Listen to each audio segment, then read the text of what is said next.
यशोमती मैया के नंद लाला। कृष्ण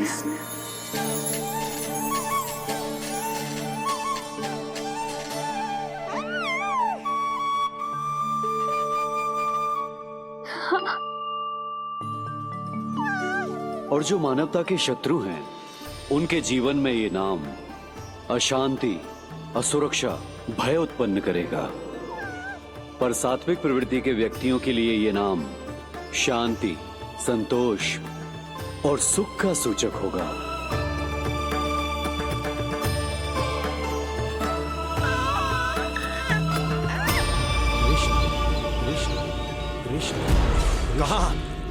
कहां से आ रही है ये ध्वनियां? कहां से आ रही है ये ध्वनियां?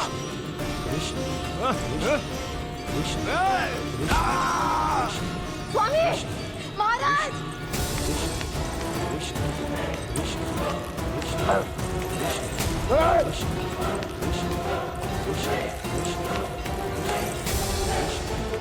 कैसी ध्वनि महाराज?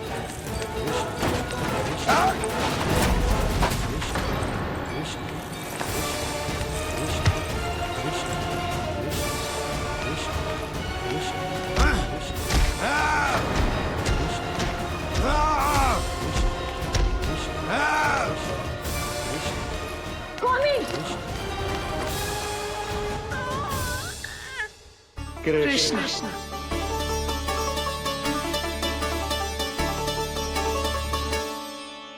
कृष्ण,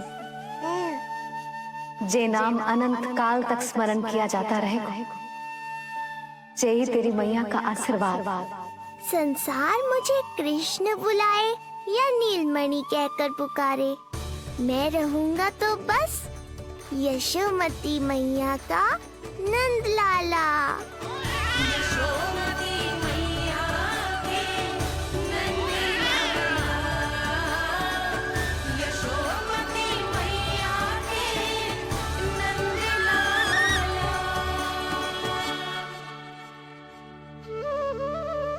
गुरुदेव, आपने मेरे लल्ला को इतना प्यारा नाम दिया है, उसके लिए आपका बहुत बहुत धन्यवाद। एक बार गोपियों को पता चलेगा तो देखना कैसे रटने लगेंगी मेरे लल्ला का नाम। इससे पहले कि आप सब बाहर जाकर किसी और को बताएं, एक कर्मकांड शेष है। नामकरण के बाद पिता को आशीर्वाद के रूप में कुछ न कुछ उपहार बालक को अवश्य देना चाहिए।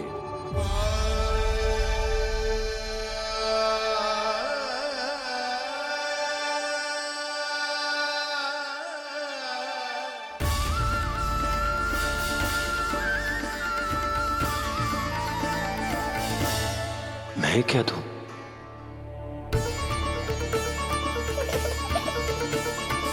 वासुदेव मेरे शिष्य हैं और उनकी अनुपस्थिति में यह दायित्व मैं निभाऊंगा।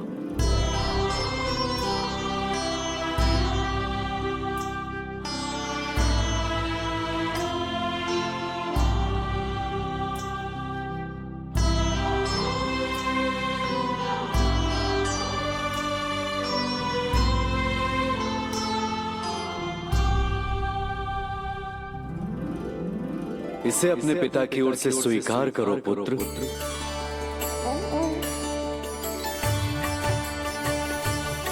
कल्याण हो।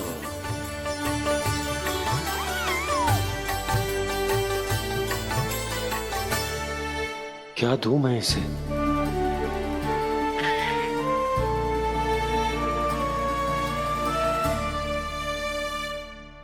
आप सोच क्या रहे हो?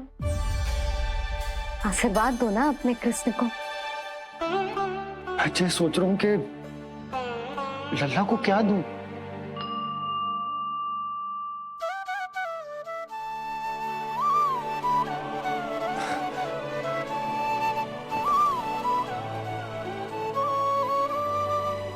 लल्ला, तू स्वयं ही बता दे, तुझे क्या चाहिए?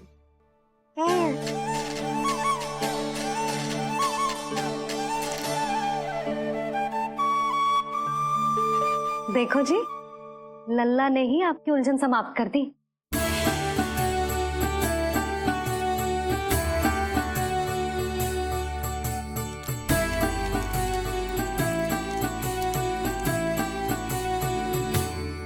मेरा आशीर्वाद कि तेरा ये नाम कृष्ण तेरी प्रजा के लिए बहुत हितकारी हो। गुरुवर, आप भी इसे आशीर्वाद दें। जिनके आशीर्वाद से ये पूरा संसार संचालित होता है, उन्हें मैं क्या आशीर्वाद दूं?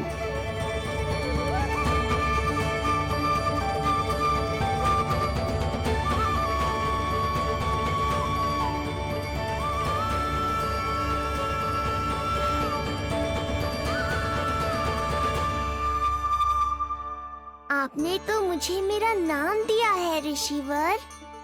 ये तो मेरा सौभाग्य था प्रभु कि आपने इस कार्य के लिए मुझे चुना। पर आपका कार्य अभी समाप्त नहीं हुआ ऋषिवर। एक विनती और है मेरी। आज्ञा दीजिए प्रभु, क्या करना होगा मुझे? बाबा को मेरी वास्तविक पहचान बतानी होगी आपको, और इन्हें इस बात के लिए मनाना होगा कि ये मैया को कभी भी मेरा सत्य पता ना चलने दे। पर प्रभु, मैं ये कैसे कर पाऊंगा? आप ही कर पाएंगे ऋषिवर, क्योंकि अब आप इस कृष्ण अवतार के मुख्य उद्देश्य को जानते हैं।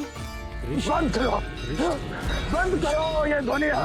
कौन सी दुनिया? ये दुनिया बंद करो, बंद करो। क्या सुनाई दे रहा है आप? ये शब्द तुम्हें कानों में गूंज रहा है। भरत समझिए। रुक जाइए। मुझे मारा।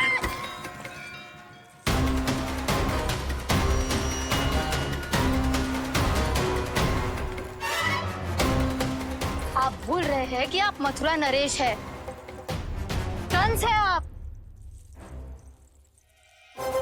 और किसी भी व्यक्ति, वस्तु या घटना से महाराज कंस इतने व्यथित नहीं हो सकते कि वो सुदबुद खो बैठे। स्वयं को संभालिए महाराज।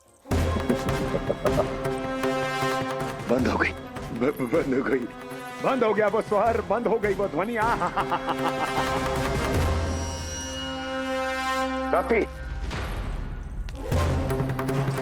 यूं मत सोचना कि मैं तुम्हें सुन नहीं रहा था। तुम सत्य कह रही हो। मैं कंस हूं। किसी भी व्यक्ति, वस्तु या घटना से व्यथित नहीं हो सकता। दुर्जन, जी महाराज, इस सिंहासन को पुनः स्थापित करो। यदि कोई भी योग्य इसे स्वयं सिद्ध करने नहीं आता तो मुझे पता है मुझे क्या करना है, कैसे उस दुष्ट बालक का संहार करना है। मैं भली भांति जानता हूं। ये दायित्व आपको ही निभाना होगा ऋषिवर। इससे दो लाभ होंगे। एक तो मेरे बाबा कंस के कारण होने वाली चिंता से मुक्त हो जाएंगे, और आवश्यकता पड़ने पर मेरी पहचान को मैया से सुरक्षित रखने में सहायता भी करेंगे।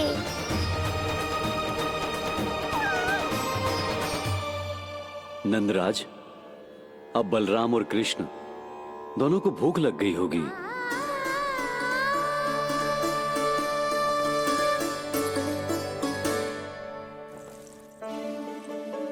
प्रणाम गुरुदेव। प्रणाम गुरुदेव।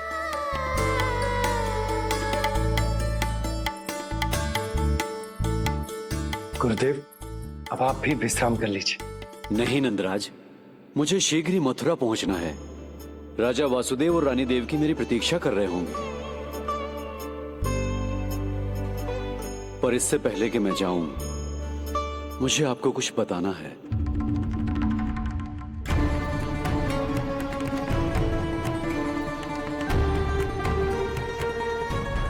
गुरुदेव, आपके ललाट पर बल पड़ गए। सब कुछ ठीक तो है ना? कहीं आप मुझे कंस के बारे में तो ना बताना चाहते? गुरुदेव, मैं जानता हूं कि कंस नवजात शिशुओं की हत्या करवा रहा है।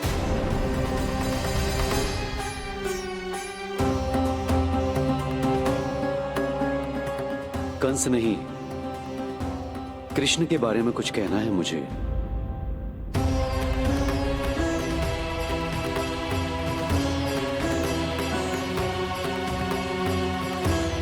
बताइए गुरुवर। मैं एक ऐसा सत्य बताने जा रहा हूं नंदराज, जो है तो वरदान, पर उसे स्वीकारना आपके लिए बहुत कठिन होगा। गुरुदेव, आप जो कह रहे हैं वो मैं समझ ना पा रहा हूं। बताइए ना।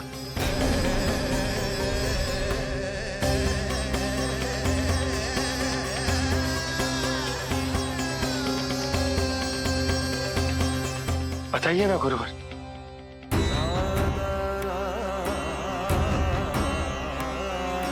सत्य यह है नंदराज,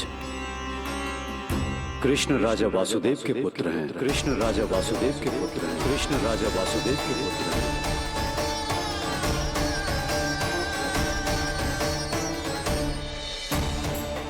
और वो कोई साधारण बालक नहीं है, स्वयं श्री हरि विष्णु के अवतार हैं। और वो कोई साधारण बालक नहीं है, स्वयं श्री हरि विष्णु के अवतार हैं।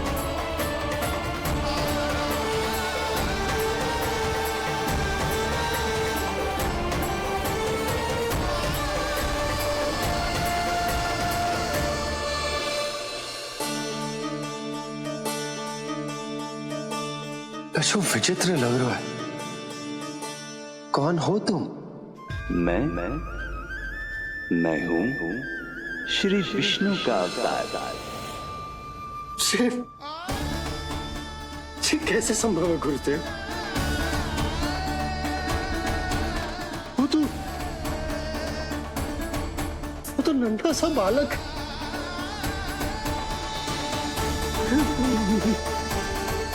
वो श्री नारायण का अवतार कैसे हो सकता है? और गुरुदेव, आप ये सोच भी कैसे सकते हैं कि वो मेरा लल्ला वसुदेव भैया का पुत्र है? यही सत्य है नंदराज, पिछले जन्म में मिले वरदान का फल है ये।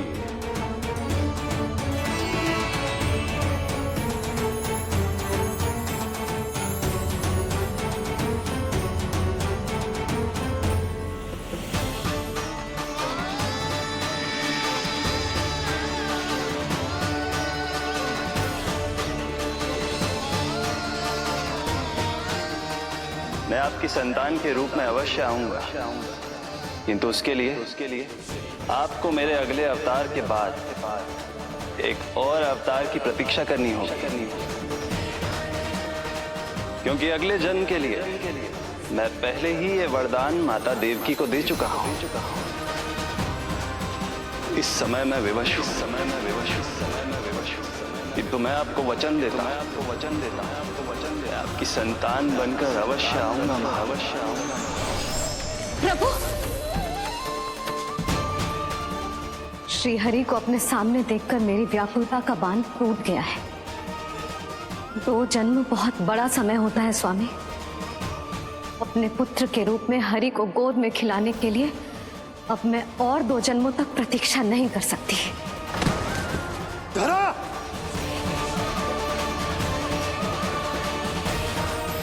माता देवकी को मैं पहले ही वचन दे चुका हूं, इसलिए विधि के विधान के अनुसार मुझे उन्हीं का पुत्र बनकर जन्म लेना होगा। किंतु आपकी आतुरता का अनुभव करने के बाद अब मैं भी आपका स्नेह पाने से स्वयं को और वंचित नहीं रख सकता। ये जो भी हो रहा है प्रभु की ही लीला है। कृष्ण के जन्म के तुरंत बाद भगवान विष्णु के आदेश पर वासुदेव जी के यहां आना पड़ा और आपकी और रानी यशोदा की पुत्री को अपने पुत्र के साथ बदलना पड़ा और इस तरह कृष्ण आपके और रानी यशोदा के पुत्र बन गए।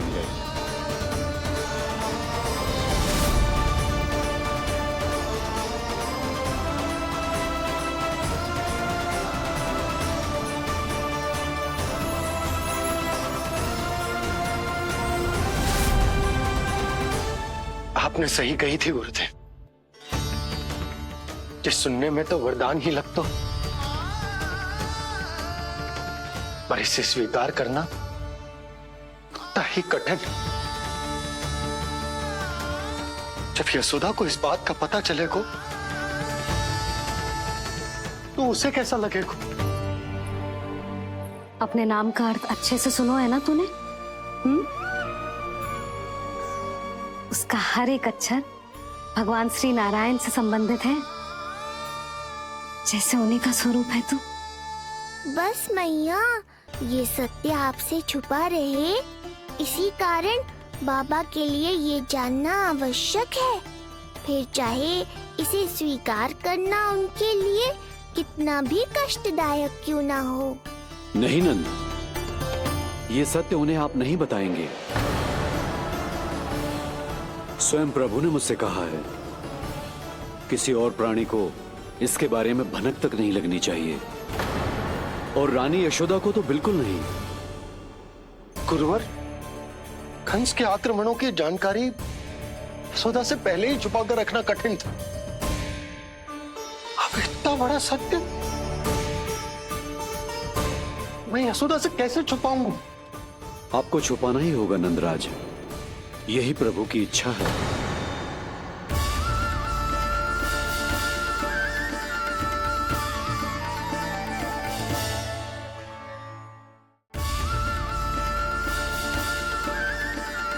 पर क्यों गुरुवर? ताकि नारायण अपनी मैया की ममता का अनुभव कर पाए। यही तो उनके अवतार का मुख्य उद्देश्य है। मुख्य उद्देश्य?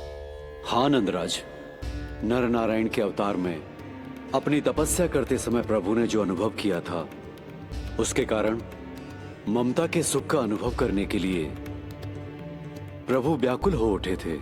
ऐसा क्या हुआ था, मुझे भी बताइए। हो सकता है ये बात इस सत्य को स्वीकार करने में मेरी सहायता करे। बहुत समय पहले की बात है, अनेक देवी देवता परम प्रभु विष्णु के पास बैकुंठ गए थे। वहां प्रभु की आंखों में आंसू देखकर वो सभी स्तब्ध रह गए।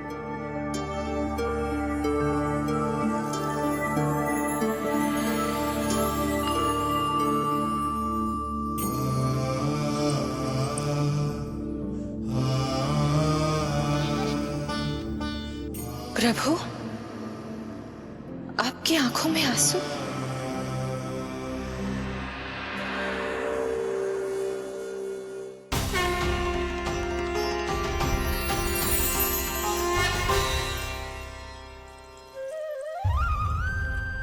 चिंता मत कीजिए, आप सब तो जानते हैं, हिरण्यकश्यप को मारने के लिए मैंने नरसिंह अर्थात आधे मानव और आधे सिंह के रूप में अवतार लिया था।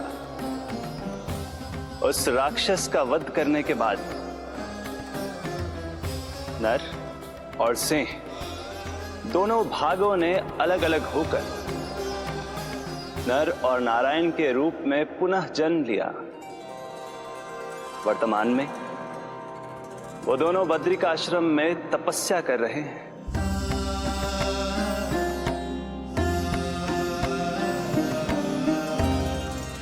आज उन दोनों ने कुछ ऐसा देखा जिसने मुझे भी भावुक कर दिया।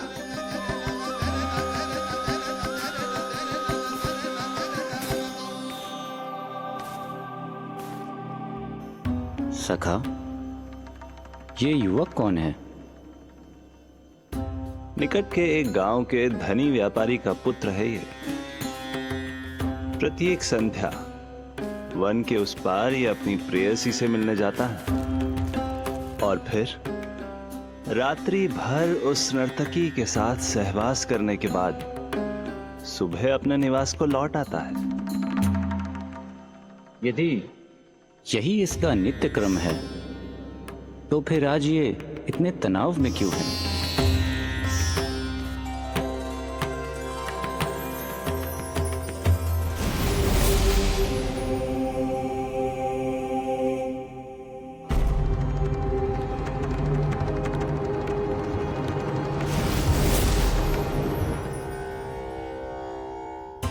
कल रात्रि प्रेम क्रिया के मध्य उस नर्तकी ने इससे पूछा, ये सबसे अधिक प्रेम किससे करता है? जब इसने कहा तुमसे, तो वो बोली, तुम्हें अपने प्रेम को सिद्ध करना होगा। अपनी मां के हृदय को उसके तन से अलग कर मुझे सौंपना होगा। मां का हृदय?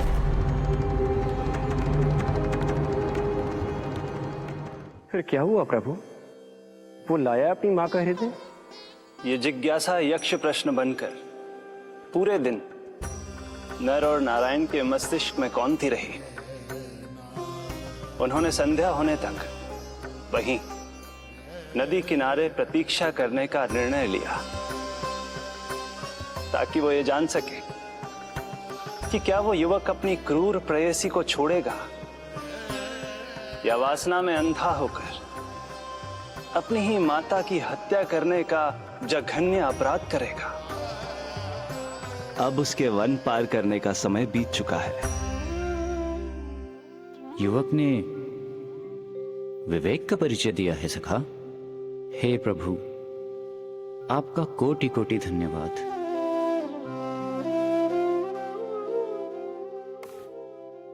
सखा,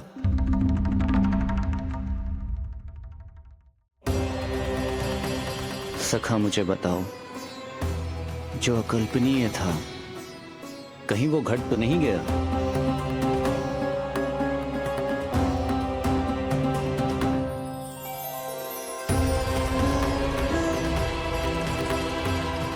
जब इस युवक की मां को इसकी प्रेयसी की क्रूर मांग के बारे में पता चला, तो जो उसने किया वो इस समस्त संसार में केवल एक मां ही कर सकती है। बस इतनी सी बात?